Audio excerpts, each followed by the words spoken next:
रघुवीर समर्थ.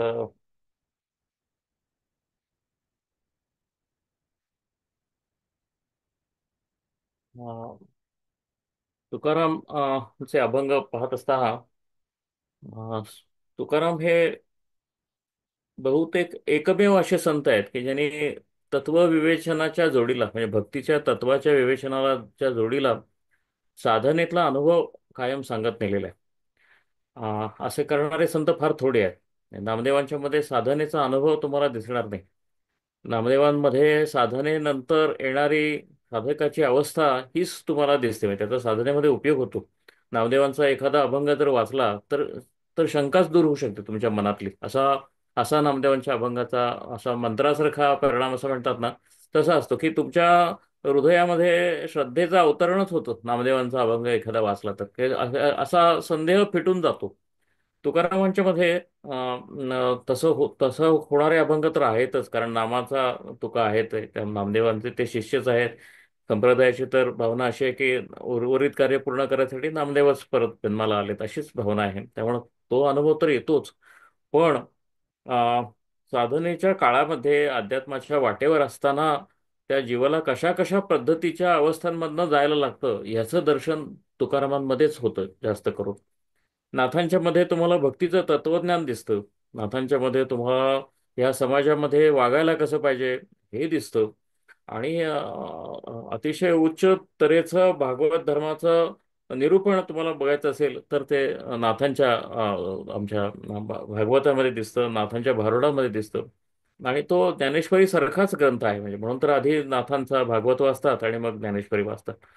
हे सगळं तात्विक विवेचनाच्या साठी आहे. ज्ञानेश्वरांचा ग्रंथ वाचला तर एक शांतीचा अनुभव तुम्हाला येतो. नामदेवांचा ग्रंथ वाचले, अभंग वाचले तर भक्तीचा प्रत्यक्ष अनुभव तुम्हाला येतो. भक्तीचं महात्म्य पटत नाही, प्रत्यक्ष अनुभव येतो, शब्दज्ञान होत नाही. ज्ञानेश्वरांच्या शांतीचा अनुभव येतो. नाथांच्या मध्ये वैचारिक शांततेचा एक अनुभव येतो की आता ह्याच्या पुढे वेगळा विचार नाही करणार मी, असा तुम्हाला विश्वास. नाथांचं भागवत वाचलं तर भक्ती आणि ज्ञान यामध्ये फरक नाही. तर समाजामधले माझं जीवन, संसारातलं माझं जीवन आणि माझं भक्तीत असणं यामध्ये द्वंद्व नाही. अशा पद्धतीची एक वैचारिक शांतता नाथांचं वाङ्मय वाचताना येत असते.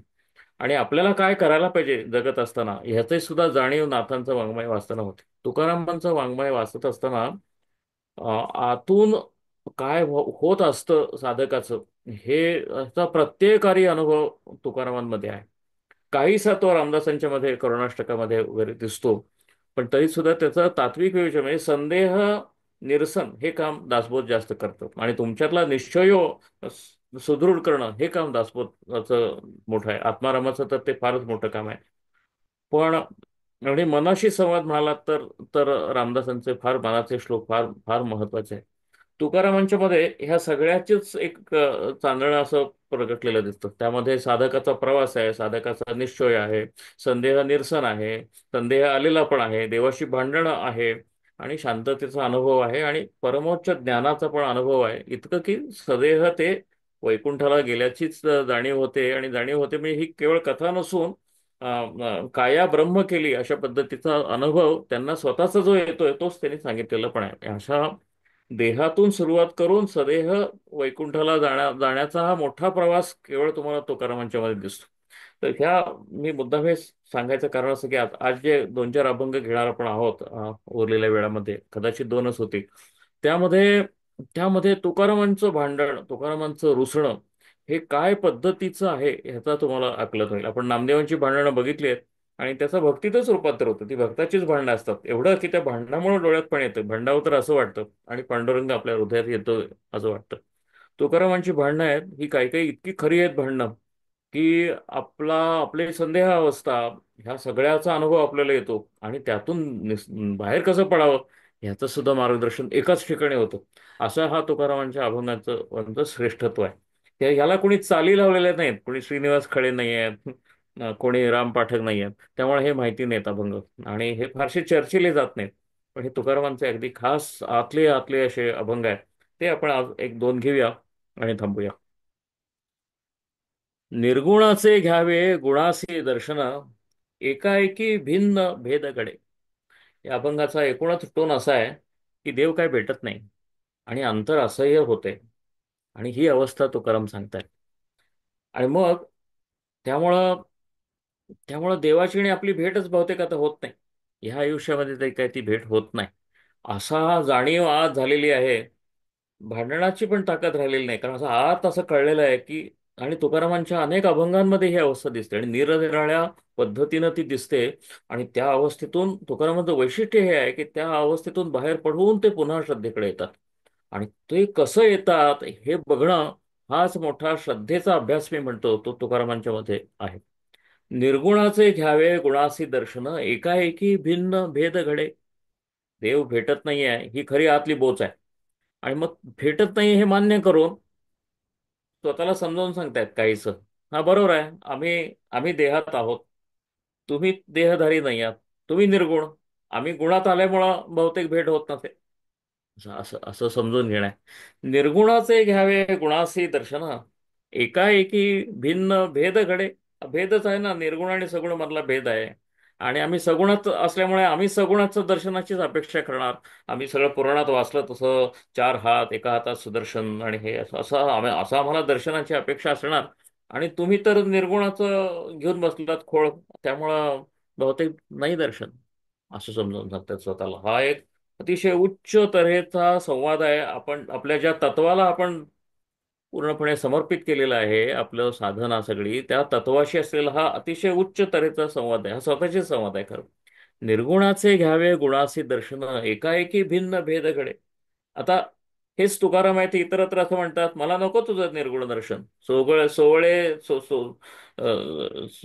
सोयरे सगुण रूप सोजवळ सगुण रूप पुरे, असं म्हणणार आहेत. पण आता आता हा भक्तीमधला मोठा प्रवास आहे. नामदेवांच्या बाबतीत सुद्धा तो प्रवास झालेला आहे. हाच विठ्ठल त्यांचा दहीभाताचा घास खात होता आणि ते आनंदात होते. आणि नंतर त्यांना असं लक्षात आलेलं आहे, हा पाषाणाचाच देव आहे, खरा विठ्ठल तर सगळीकडे भरवत राहिलेला आहे, असं असं लक्षात आलेलं आहे. हा जो सगुणातून निर्गुणाकडे जाणं, निर्गुणातून परत सगुणाकडे येणं, हा मध्ये क्लोजर आहे भक्तीचं. आणि त्यातून सगुणाकडून निर्गुणाकडे जात असतानाची त्या टप्प्यातली तर जो ससे होलपट असते भक्ताची, खऱ्या भक्ताची, ती अभंगांमध्ये दिसते, ती इथे दिसते. आता तुम्ही निर्गुण आहात, आम्ही सगळं आम्हाला दिसणारच नाही, तुम्ही आता मान्यच करायला पाहिजे. सगुण निर्गुणाचे घ्यावे गुणासी दर्शन, एकाएकी भिन्न भेद घडतोय ना तो सगुण आणि तुम्ही निर्गुणात आणि आम्ही सगुणात, कसा भेट होणार? आणि आम्हाला वाटतं तुम्ही सगुणात येऊन आम्हाला भेट द्यावी, कशी भेट होणार? नाही शक्य ते. तुम्हा आम्हा आता न पडे यावरी.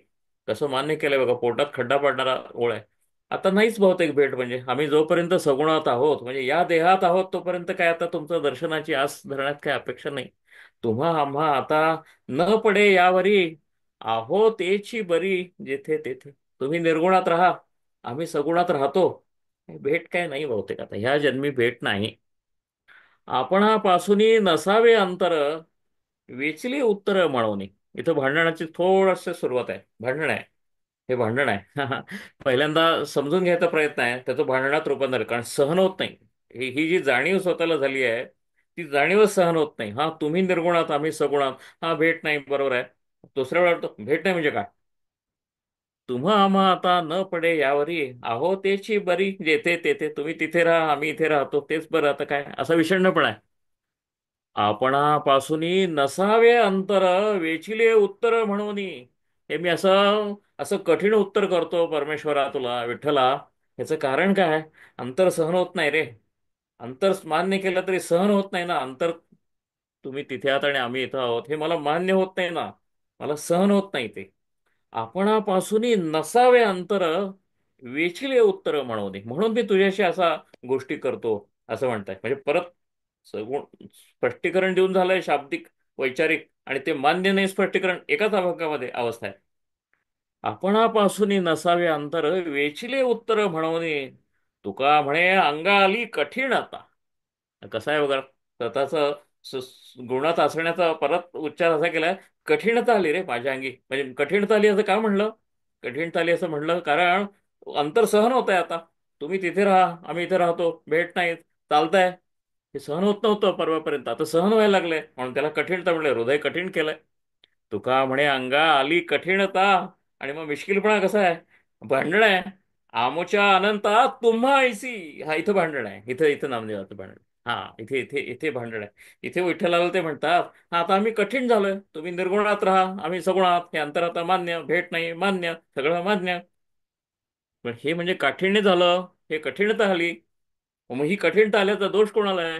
दोष स्वतःला नाही, पण पूर्णपणे विठ्ठलाला देऊन टाकलेला आहे. तुम्ही आम्हाला भेटतच नाही, हा, त्यामुळे ती कठीणता आमच्यामध्ये आली. तुका म्हणे, "अंगा आली कठीणता आमच्या, अनंता तुम्हा ऐसी." तुम्ही कठीण झाला म्हणून आम्हाला कठीण व्हायला लागते, असं हे भांडण आहे. तुम्ही कठीण झालेला हे भांडणावर, भांडणात नामदेवांचं कसं असतं, भांडणात सुरुवात असते आणि प्रेमात, उच्च दर्जाच्या प्रेमात शेवट असतो. तुकारामांचं कधी कधी स्पष्टीकरणात सुरुवात असते आणि भांडणात शेवट असतो, आणि मग पुढच्या अभंगात कुठेतरी ते एकत्र येतं. असं असं असं असतं. हा तुकारामांचा अभंग आहे. यात भांडणाच्या नोटवर अभंगच संपवलाय तुकाराम. तुका म्हणे, "अंगा आली कठीणता." खरं तर कठीण व्हायला नको, मृदू पाहिजे खरं भक्ताचं हृदय.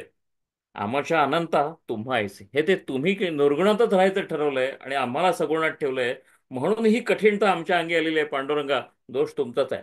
तुमच्यासारखे आम्ही कठीण झालोय, तुम्ही जरा मऊ व्हा ना, मग आम्ही पण मऊ होऊ. असा हा भांडणाचा पवित्र आहे, आणि तिथं तिथं तो अभंग थांबतो. या श्रेष्ठ आध्यात्मिक कविता जगामध्ये जर झाल्या असतील, तर त्यामध्ये तुकारामांचा पहिला नंबर लागेल. आणि कविता ही अशी असायला पाहिजे, हायेस्ट, उच्च तत्वाचा हे घ्यायचा, ध्यास घ्यायचा, आणि त्या तत्वाशी बोलता बोलता स्वतःला बदलायचं, आणि स्वतःला बदलता येणाऱ्या अडचणी त्याच तत्वाला सांगायच्या, आणि नंतर त्या तत्वाची आता मला सगळं कळलंय म्हणायचं. असं स्वतःच्याच उन्नयनासाठी ते तत्व वापरायचं. असा एक वेगळाच प्रवास, हा पूर्ण आतला आतला आतला प्रवास आहे.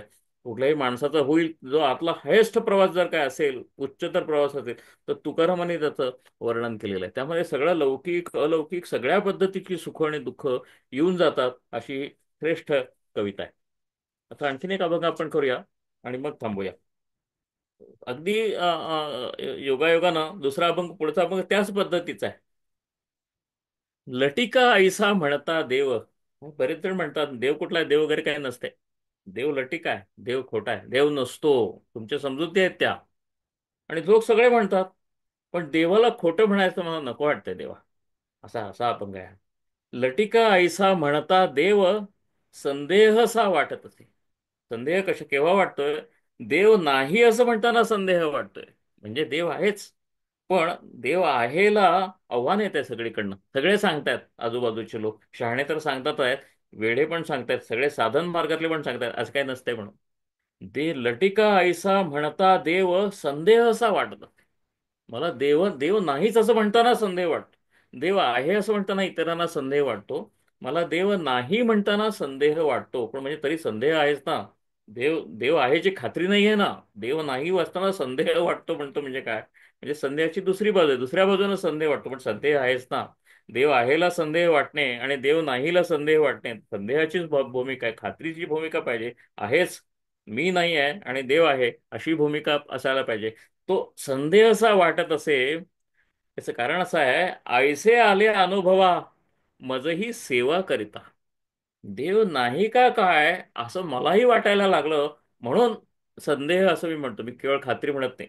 "लटिका ऐसा म्हणता देव, संदेह असा वाटत असे, ऐसे आले अनुभवा, मजही सेवा करिता." मला सुद्धा सेवा करता करता करता असं वाटायला लागलं, तू आहेस का नाहीस. आणि म्हणून तुकारामांचे असे संदेहाचे अभंग म्हणून मी वेगळे करायचा माझा विचार आहे नंतरचा, की संदेह कसा निर्माण होतो आणि त्या संदेहावर मात पण श्रद्धा कशी करते. हा जो सगळा हा द्वंद्वाचा प्रकार आहे, तो केवळ तुकारामांमध्ये तुम्हाला तुम्हाला प्रत्ययाला येतो. "ऐसे आले अनुभवा, मज ही सेवा करिता." मग तुकाराम विचार करायला, मगाशी कसा विचार केला, आणि मगाच्या अभंगामध्ये त्यांनी सांगितलं, "निर्गुणाचे घ्यावे गुणाचे दर्शन, एकाएकी भिन्न भेद पडे."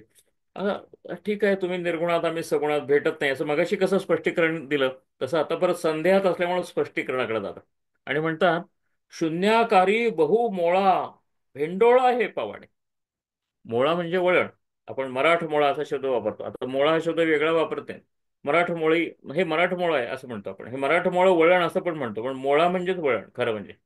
ते मोळी म्हणजे काय? मोळी बांधली असं म्हणतो. मोळी बांधली म्हणजे काय? ते तू वळवलं आणि बांधलं. असा तो शब्द आहे. तो हा मराठीत आता प्रचलित नाही. आणायला पाहिजे. पण मोळा म्हणजे वळण. हे काय मोळा काय चांगला नाही असं म्हणतात. म्हणजे वळण नाही चांगलं. बरं का? तर तो मोळी म्हणजे गठ्ठा म्हणून आपण वापरतो. पण मोळीचा अर्थ तो मोळा हे वळण आहे, तर ते वळणानं वळवून बांधलेली गोष्ट म्हणजे मोळी, असा असा अर्थ आहे. शून्याकारी बहुमोळा, भेंडोळा हे पवाडे. पवाडे म्हणजे वर्ण खूप तुमचं वर्णन झालेलं आहे. असं काय वर्णन झालेलं आहे, तर तुम्ही शून्याकार आहात. आता हे शून्याचा सगळा उल्लेख तुकाराम करतायत. हा सगळा बुद्धांच्याकडनं, शंकराचार्यांच्याकडनं, अनेक तत्वज्ञांच्याकडनं शून्याचा उल्लेख आलेला आहे. ते महाशून्य असा असा उल्लेख आहे विठ्ठलाचा, पांडुरंगाचा. आणि ते तुकारामांच्या मनात आलेलं आहे. लटिका ऐसा म्हणता देव, संदेह सावड. देव नाहीच म्हणायचं, मला जरा शंका वाटते, असं कसं नाही म्हणणार. पण काय करू, ऐसे आले अनुभवा, मजही सेवा करता. ह्यांना कसं असं वाटतंय हे मला पण असं लक्षात आलेलं आहे. शून्याकारी बहुमोळा, भेंडोळा हे पवाडे. हे पवाडे त्याचा त्याचा तो शून्याकार आहे ना. परमेश्वर शून्याकार आहे, तर मग शून्याकार आहे तो आपल्या अनुभवाला कसं काय येणार. तुकाराम स्वतःला समजावून सांगतायत, इतरांमुळे निर्माण झालेल्या संदेहाला ते सांगतायत. आणि मग यामध्ये एक मोठी अशी उडी घेतलेली आहे तुकारामाने. मगाशी कशी संदेहावस्थामध्ये भांडणात मध्ये रूपांतर झालं आणि आपल्याही हातात काही पडलं नाही, पण त्यांची एक अवस्था आपल्याला कळली. आणि ती अवस्था, ही चडफड आहे ना, ही चडफडीशी जेवढे तुम्ही त्याच्याशी रिलेट व्हाल, नातस जोडाल, तसं तसं तुमच्यामध्ये पावित्र्य येत जातं, तुमच्यामध्ये चित्त शुद्ध होत जातं. त्यामुळे भांडणं करावी ते संतांसारखीच करावी, ते संतांच्या बरोबरीनंच भांडणं करावी. असा असा हा हा अभंग आहे. लटिका ऐसा म्हणता देव, संदेहसा वाटत असे, ऐसे आले अनुभवा, मजही सेवा करिता. आणि मग ते म्हणतात असं का बरं, शून्याकारी बहुमोळा, भेंडोळा हे पवाडे. पवाडे बा, तुमचे पवाडे गाजले, तुमची कीर्ती सगळीकडे काय म्हणून आहे, तर तुम्ही शून्यकारी आहात, तुम्ही शून्याकार धारण केलेला आहे, असाच सगळी तुमचीकडे कीर्ती आहे. मग बरोबर आहे, तुम्ही नाही आहात असं काही अश्रद्ध माणसांना वाटलं तर त्यांची काय चूक आहे.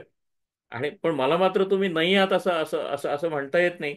पण मलाही संदेह वाटतो तुम्ही आहात. म्हणजे याचं कारण काय आहे, कारण सगुणामध्ये राहून सारख्या सगुणाचंच परमेश्वराचीच अपेक्षा करायची. कारण काय, पुराण वाचल्यामुळे भक्ती निर्माण होते, पण त्या भक्तीवर मर्यादा पण येतात. पुराण जेवढी वाचाल तेवढी मग पेंद्याबरोबर कृष्ण खेळला, मग ते चोख्याबरोबर जनावरचं कातडं काढायला मदत केली, जनीची वेणीच घातली, अहो ते सगळ्यामुळे भाव निर्माण झाला. पण मग त्यातून अपेक्षा पण निर्माण झाली, मग माझं पण एक दोन कामं करायला बरोबर का येत नाही पांडुरंग.